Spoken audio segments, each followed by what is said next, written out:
What is going on? Welcome to those show promos. How y'all doing? Hope you're having a blessed Wednesday watching this before it gets started on old rowdy Ronda Rousey. Just gotta do a quick shout out to all subscribers to the channel and to the followers of Rumble. I'm at like 474, 475 YouTube, 153 Rumble. Thank you so very much, especially with Slammiversary blowing up the way it did. They get many likes, but got views. Like the shit does not make any fucking sense to me, but what do I know? But thank you to the people who do like, that do comment, and that still subbed here and support the channels, man. I truly appreciate it. But enough of that, let's get to it, right? Now, I know I'm late covering this, but I finally had time to talk about it and listen to the podcast, right? But Ronda was on the Lapsed Fan podcast. Never heard these guys before a day in my life because there's so fucking many podcasts out there, right? But I listened to it because I seen people talking about how weird or controversial or polarizing the interview was. So I wanted to check it out for myself, all right? Now, I'm not going to play the entire shit, right? Because I listened to it on Spotify.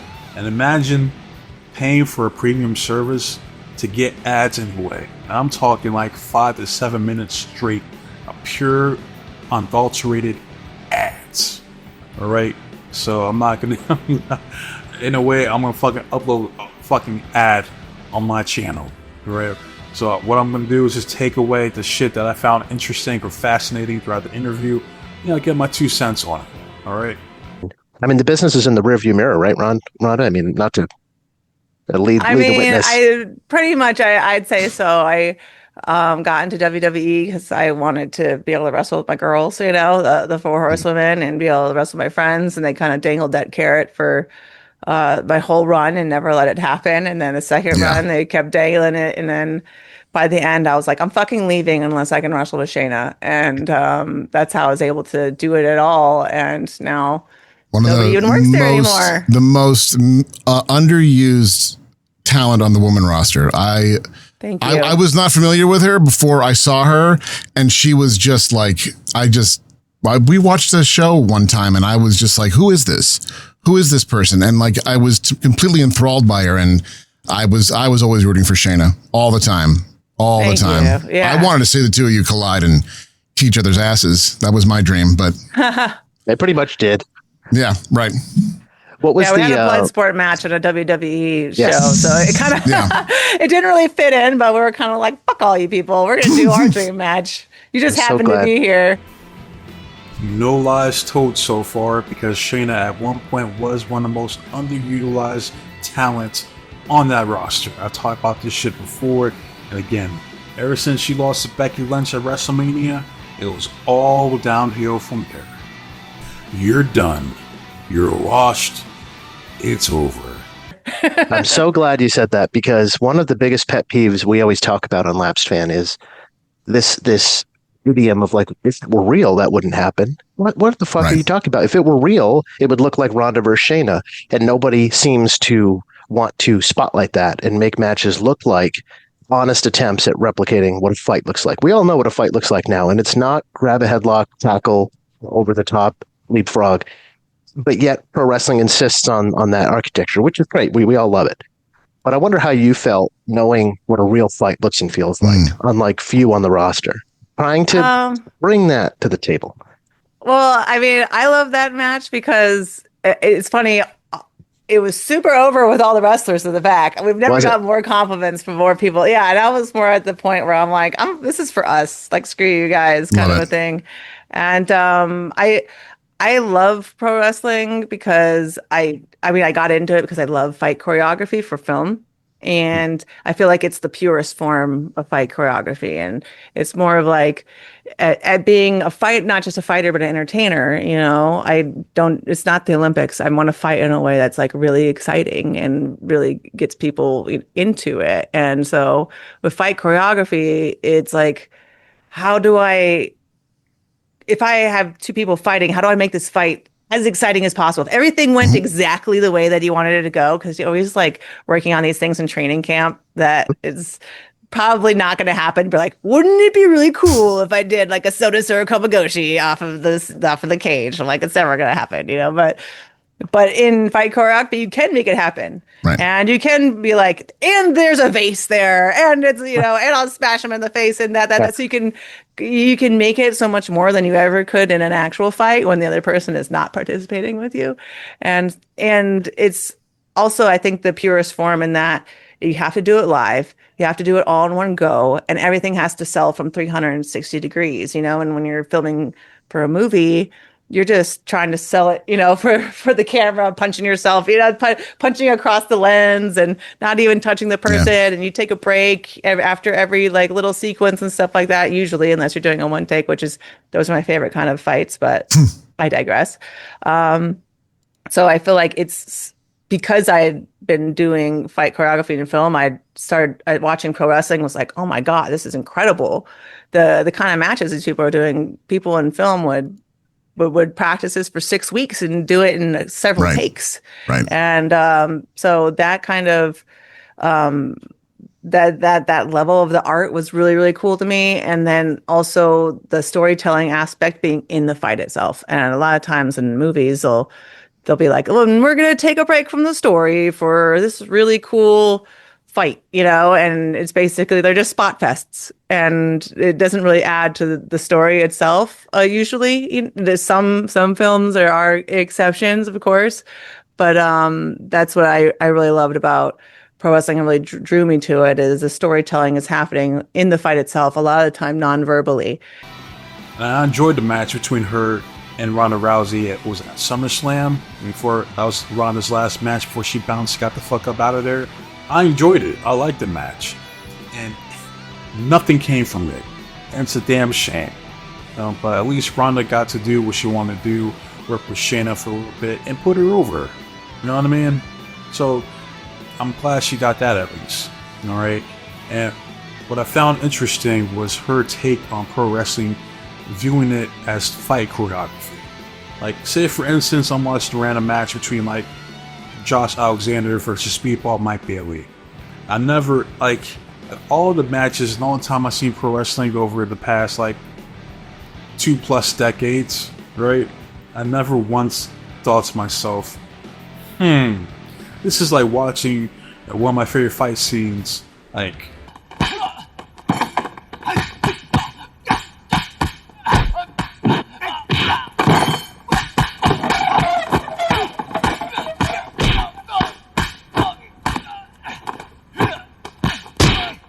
Jackie Chan versus Benny the Jet Urquidez on Meals on Wheels, or Jackie Chan versus Brad Allen, rest in peace and gorgeous.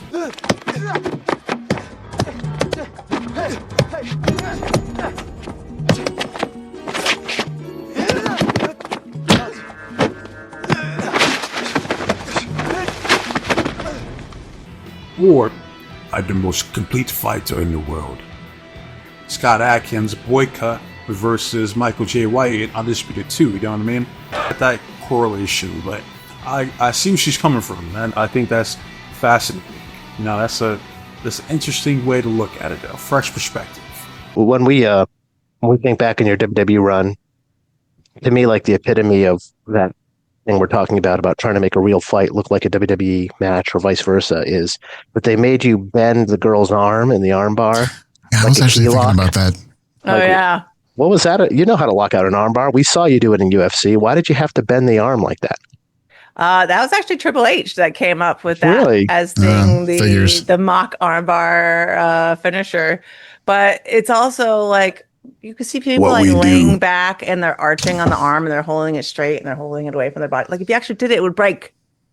You can't. Yes, I don't want you to break anybody's arm. Right. Yeah. You couldn't work that a little bit. Me? There is. Hello. I have clothes on.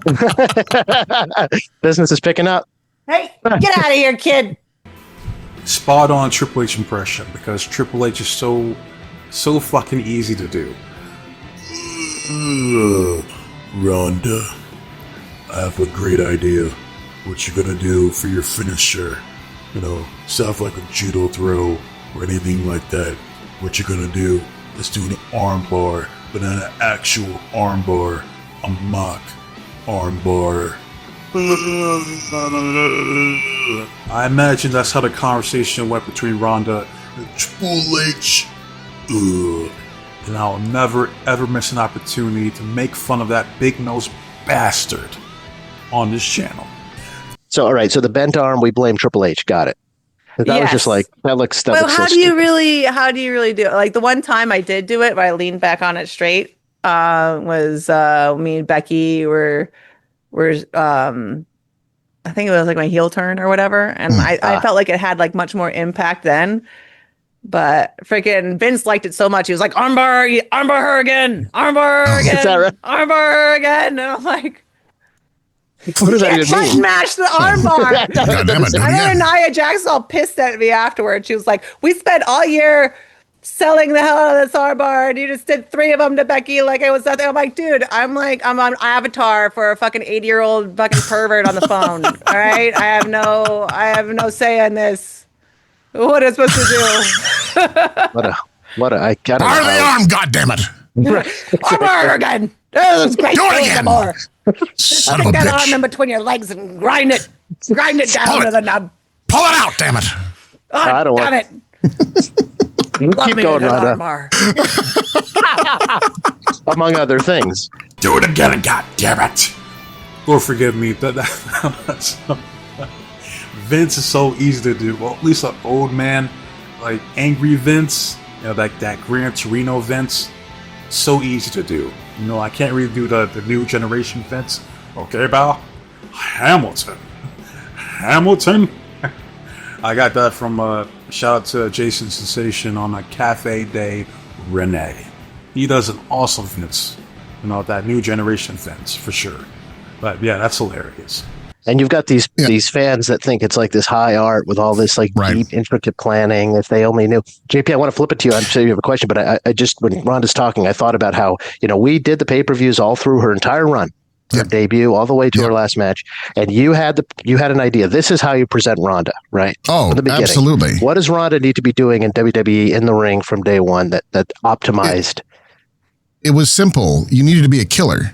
Like you needed to go in there. I mean, the one of the things that I've always kind of thought is sucks about modern wrestling is that fans come to expect a match. They want to have a whole performance. Where it's like, to me, I'm looking at you and you're from legit fighting. I want to see you come in and wipe the floor with the majority of these women. I want to see you beat them in 30 seconds. He is 110% correct about that. You know what I mean? Like, look at someone like Ronda Rousey, especially her pedigree coming from the UFC, right? And I never hated Ronda Rousey, like, ever. You know what I mean? You know, like, I was happy she got her ass knocked out because I was a Holly Holm fan. Well, I still am. Coming from the UFC, she had more credibility than any other woman on that roster at that time. So, yeah, she came in and mopped the floor with everybody. And I mean everybody. But that didn't happen. And what he was referring to as far as the modern fan, which this is my interpretation of it, it's like AEW, for instance. Got these fans that want these guys and gals to go out there and wrestle for 20, 25, 30 fucking minutes. Put on a fucking banger. Now, for me, when I watch a match these days, right, I look at it from the standpoint of what's the story that's being told within the context of the characters that are in the ring. And how are you going to make it make sense? That's what I look for, the psychology. I'm huge on watching psychology in matches. Like, that doesn't make sense. Why is he no selling it? You just got to drop him back his fucking neck. That should be it. 1, 2, 3, it's over. You know what I mean? Like I can really understand where he's coming from. He is correct. I mean, when you won the title, it was as close as I thought would be the case when you beat Alexa Bliss. It was Alexa Bliss, right? You beat for the title first time. Fighting Alexa Bliss at all was fucking ridiculous. I mean, and you want to know why they had me against Alexa Bliss? Yes. Because she had the most merch sales at the time. Right, exactly. On that side. Like, what the fuck? And like, right that's there. your decision-making process? Like, you should have gone in there and armbar in first thing, and it's done. And you just beat her. Like, that to me, like, you should have been just crushing people And Stop I talking think sense in a nonsensical world. 'Cause that's how exactly you end it. up going I know. crazy. That's how you end up leaving after your second run and being like, "Fuck this! I'm writing a comic book." It's exactly Fuck it. that's the right. That's the talking sense in a nonsensical world is why why we talk about Yeah, right. lapsed. Like they Right. talk about lapsed fans and getting them back. It's simple. Everybody knew why you were money coming in. Why not recreate that? And then eventually, right? Yeah. Somebody stops you. Someone counters the armbar. Now we're in business. Yeah. But it just, for the beginning, it was like, and we got to find a way to make sure Ronda can do 25-minute matches. Like that's what wait, everybody you're talking wanted. about long-term booking? No, we only think about this the night before. Sorry. That is correct. And I see where Ronda's coming from. I think that's a statement that fans had contention with for some fucking reason. I'm like, I'll never forget this shit, right? It was one of my NXT reviews, and some dipshit commented that it's still up there. I never deleted it.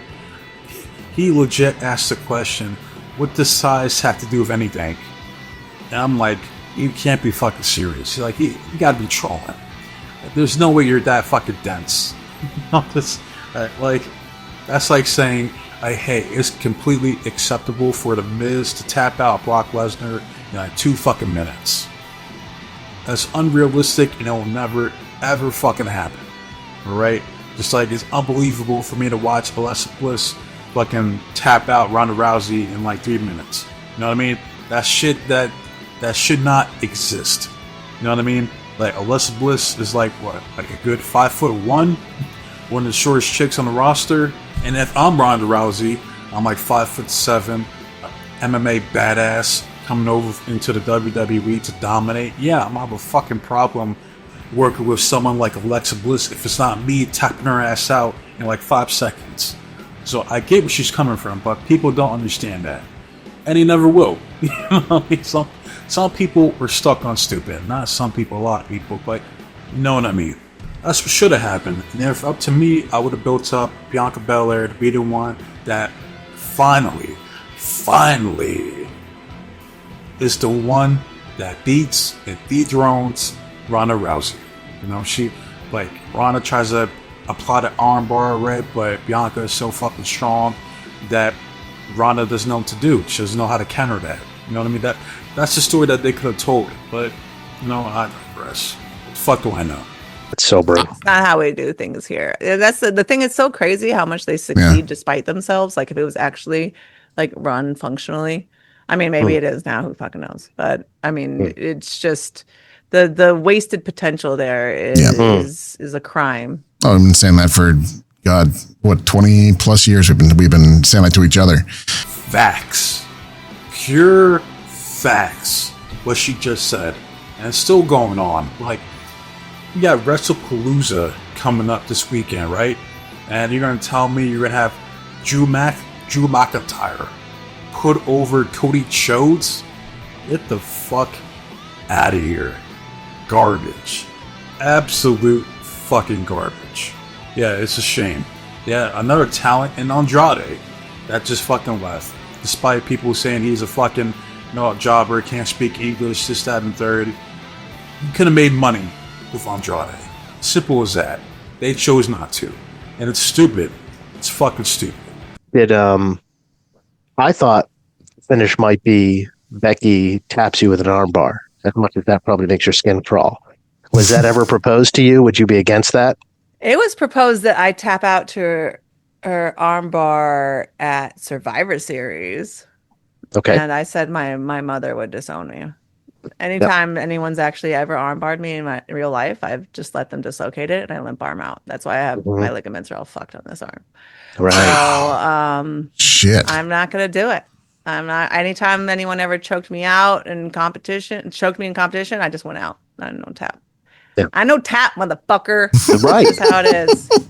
That's to me like the biggest leap of faith you would have to take as a real fighter in MMA and pro wrestling. It's like, is it a bridge too far to actually say, I know this is a performance, I'm going to let somebody else look like they actually are a better fighter than I am? The only person I said I would ever allow to submit me was Shayna. Yeah. And that's why I wanted to go out. So that's how I went out, but I didn't. It's awesome. Let her choke me out. That's what What about happened, right? Let her choke me out. Yeah, it was. Yep. Yes, that's what it was. So. I feel bad. I didn't even know there actually was a match. Did I miss it? Did we watch it? Did we watch it? Shit, I'm sorry, It was Ronda. in the SummerSlam with big hard knee lifts and hard strikes, and just like she's saying, it was kind of like these women are actually beating the shit out of each other, and the fans don't know how to take it.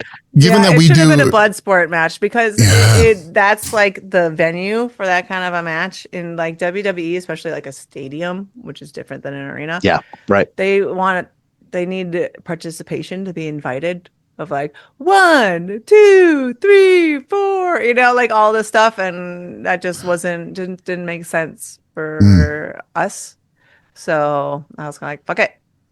Yep. And like us walking out there and being like, fuck you and fuck the fans and fuck this match, and we're just here to beat the shit out of each other. That's what made sense for the story. And so I wanted to stay true to us and true to our story, and why we got into this in the first place is we wanted to beat the shit out of each other, and I wanted to put Shayna over, and so we did it our way. That's what she did. True to her word. She went out there, did her day with Shayna, put her over, and got the fuck out of there. You know what I mean? Again, like, I didn't have an issue with that fucking match, but a lot of people did, apparently. They're like, this is garbage. This is easily the worst match in Ronda's career. Like, fucking Shayna almost got her ass knocked out within like 2 seconds of this shit. It's like, you can't please everybody. Alright? Match for what it's worth, I thought it was okay. Like, again, I liked it. You know what I mean? I didn't have any issues when I watched it the first time. Not will I go back and rewatch the whole shit? No. That's a one and done. You know what I mean? But I think a lot of people shit on it because they hate Ronda Rousey. There is a lot of people who can't stand this woman. You know what I mean? Like, and I'm indifferent. Like, she ain't my favorite, but I don't hate her. She never did anything to me to make me want to hate her. Besides watching her shit promos, but that's about it. It's not, it didn't look as smooth and perfect because we didn't actually practice it. We're like, at this point, I'm going to do this thing, and then you're going to be doing a cover. And so stressful. We talked about it. I'm stressed out hearing you describe it. I can't imagine going through that, Kurt, with the luxury of a business that is predetermined, right? You should be able to use it. But do you think, do you think you might have been better off if you'd kind of been trained a little more old school style where you can kind of figure shit out in the ring? Do you think that would have benefited you better in a situation like that? Because there's another thing we talk about all the time on the Laps Fan is how you see people who get out there and they've been trained in the current WWE fashion and the style, and it's like they can't think for themselves when shit kind of gets fucked up. And when would I have possibly had time for that? First match, they put me in WrestleMania. John Cena would say you make time, no matter where it is. He would say you make the time. John Cena don't have any fucking kids. Dude, that's exactly what we say every time. Yes! I can't believe she said that. Oh, my hero. We just finished making that joke about how, of course, he knows Mandarin and can play the piano. The guy doesn't have any kids. Yeah. That's phenomenal. I'm lucky I can eat. Yeah, right. Dude. Right. I'm walking around fucking 141 right now. And my kids, like, not only they do not give me time to eat, but if I actually do have food, they steal it from me and they fucking eat it. So when are you going to have time for some classical training? Yeah. You're fucking kidding me. Call it in the ring. And you're like, what do you mean? You wrote a comic. I'm like, I wrote this in 11 hours. No. Dude, that's all the time. I had to stay up late at night. This is how I wrote this. I would, after I put the the babies down or all that, I would stay up late and do that. Nobody is coming to my house at 11 o'clock at night to do some classical pro wrestling training. It's just not. Who's that crazy? No lies told once again. And John Cena, he made a choice to choose his career over having a family, and that's on him. But anybody that has experience, being a parent or taking care of kids, you damn well know you got no time to yourself. But that's a full-time fucking job right there. So Ronda is correct. And it sounds like they were expecting her to go out there and improvise like she's fucking Chris Benoit. You know what I mean? With the little experience that she had. So I also see where she's coming from. Like, you expect her to go out there and put on this immaculate performance with little preparation. You know what I mean? Very little rehearsal time. So it makes sense. It makes sense. And kids do be jacking food. Like, anything small, something that they believe that will go unnoticed, they will take that shit in a fucking heartbeat. Like, hey, where's my yogurt? Nah, I don't know. That shit is gone, bruh. It's letting you know. It is what it is. And I'm skipping over certain shit because, again, if you want to check out the whole shit, go check out their podcast on Spotify, Apple, whatever it is, streaming services you use, right? Like, her saying how Charlotte and Becky wouldn't be the main event WrestleMania if it wasn't for her, that's facts. That's true. Or Vincent Kennedy McMahon, damn it. Being a dickhead. I mean, that's true too. From what we've heard from numerous sources on how much of an asshole he could be, that's not too far off to believe. And that's pretty much it. And I just wanted to let the whole thing ride out before I come through at the end to give my take. Wrapping up with you here, we're in the midst of, being a nostalgia-based wrestling podcast, trying to go through Hulk Hogan's whole life, his whole career, his life and times. And we were Hulkamaniacs, and you were Hulkamaniac. You had the wrestling buddy. What'd you call him? Baldwin, I think it was. Baldwin, yeah. Called him Baldwin.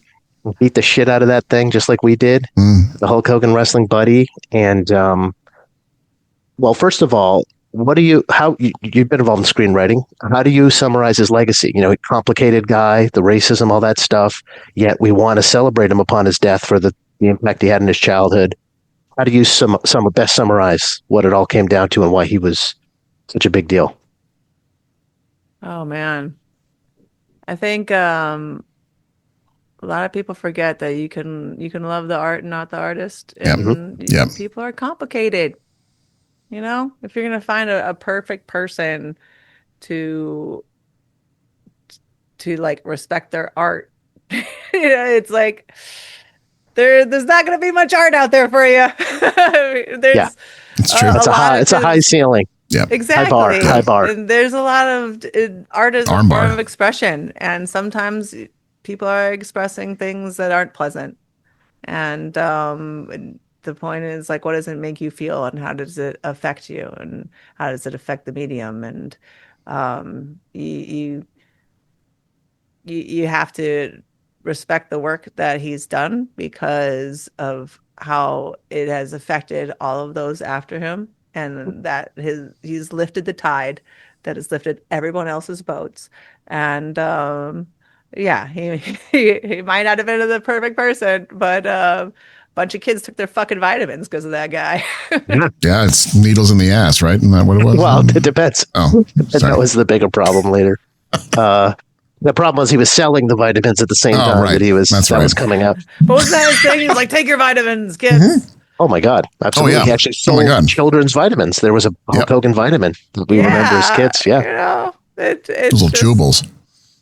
He did a lot of positive things, and he was a very complicated person. I mean, even Vince McMahon, man, piece of shit human being. Pro wrestling is where it is today. Yeah. Because of him, it could have gone farther without him, but it couldn't got this far with him. So it's kind of like, well, thank you for your contribution. Having done pro wrestling at the highest level, what did Hulk do in that ring that like stands out to you, impresses you? Because he wasn't a huge work rate guy. One word of advice he gave me was, he's like, keep your boots on the ground, kid. Really? Wow. Yeah, which he was, he was basically telling me, like, don't go out there doing a bunch of crazy shit because you need to preserve your body. I think he was more of that, like, how do I tell a story by doing as little physically as possible? And Brian Kendrick gave me a match between him and Undertaker to study how he basically did nothing but to be able to get Undertaker to be able to, like, take a knee. You know what I mean? To be knocked down for the first time ever. That was, he didn't have to do like a crazy high spot for that. Right. And but I was like, well, I respect that very much, but I'm also not that person. I want to do the cool athletic shit, become an athlete, and I want to, like, push what is possible athletically in this, because that's something that I am really hugely into. I want to come up with what's a maneuver or whatever that hasn't been done before. That's where my creativity lies. But he I think was story above everything, and Yeah. because he'd been doing that leg drop and destroyed his back and all of Oh, that, yeah. he was, I think, trying to spare me from doing that kind of damage to my body. But I was also like, longevity ain't my goal, man. Right. That's not the idea. You came in, Right. with plenty of dough too. So that's that.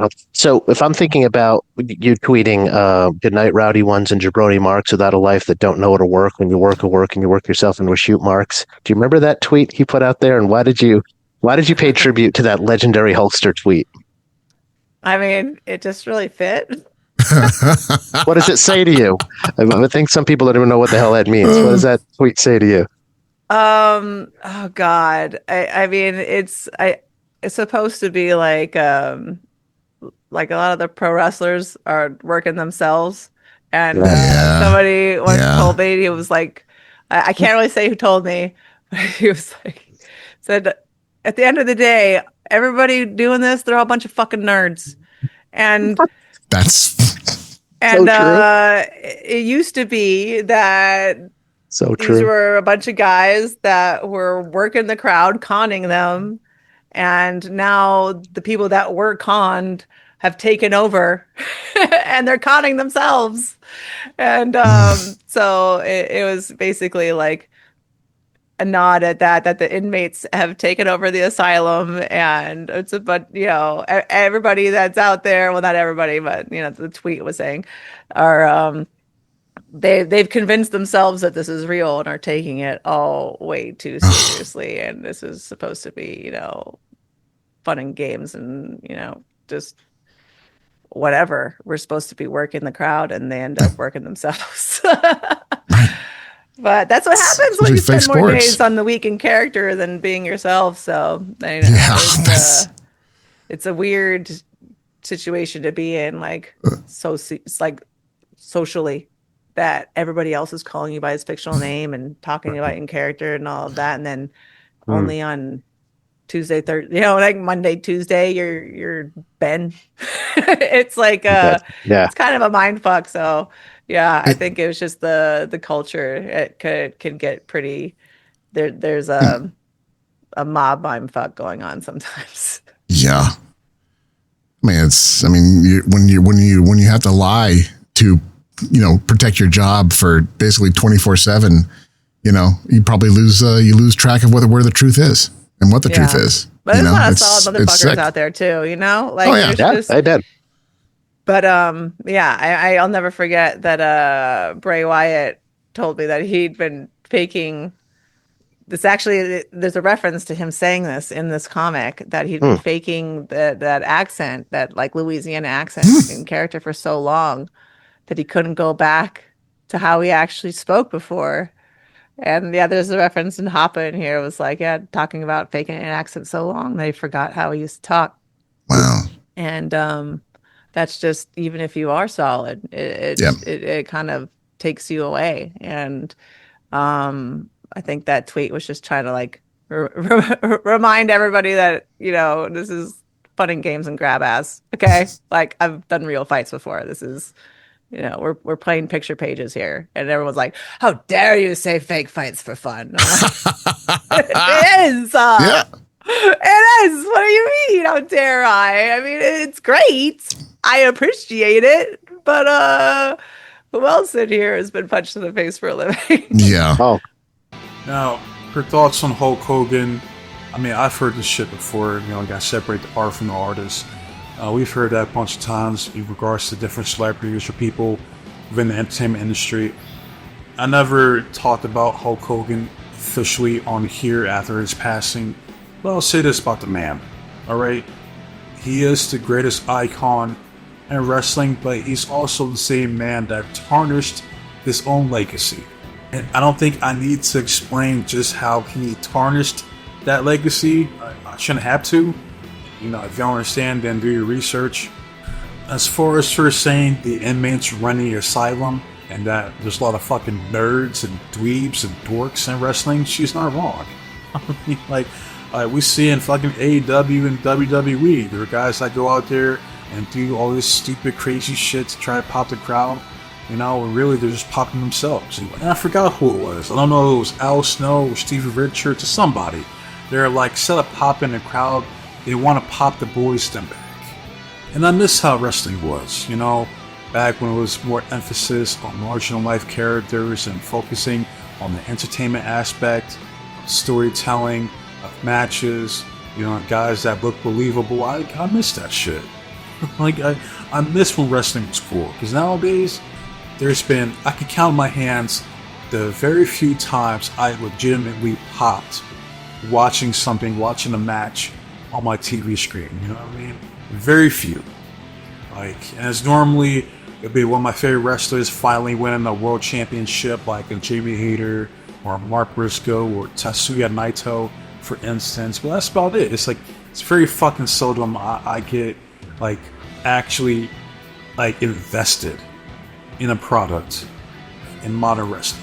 Like, I enjoy TNA, I enjoy NWA, I enjoy NXT, but if it were up to me, like, if I had to choose between watching, like, an old TNA episode from, like, 2005 or old SmackDown episode for 04 compared to watching a current episode of fucking, you know, TNA or NWA or Raw or SmackDown, best believe I'm going back in time, brother. Like, simple as that. You know, that's what, like, I'd rather watch fucking Too Cool's entrance than fucking watch a match between fucking Sami Zayn versus Solo Sikoa any day of the fucking week. I promise you that.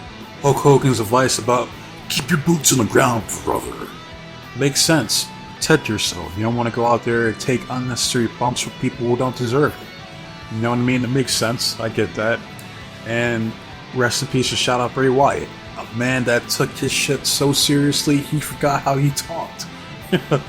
Prior to Ray Wyatt down from the bayou, Louisiana. I mean, right?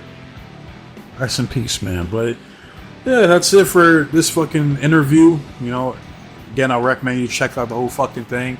That's basically the shit that I found the most interesting out of the whole episode. Alright, so I didn't have any problems overall with what Ronda said. Apparently, a lot of people do. So if you're one of those people, let me know in the comment section. Me, overall, I really don't give a fuck. You know what I mean? Like, that's how Ronda feels. That's how she feels. She's entitled to it. You know what I mean? Like, I don't think she said anything wrong overall. So, yeah, you know, it was interesting. You know, shout out to the Laps fan. You know, first time hearing these guys, I like them. You know, I like what I heard overall. So, yeah, wasting off you guys' time for now. So with that said, be safe, be blessed, take care of yourself, protect your yours, your loved ones, so you won't your drive, your far sleep, but most importantly, trust in God. God be with you. I'm out of here. And until next time, adios.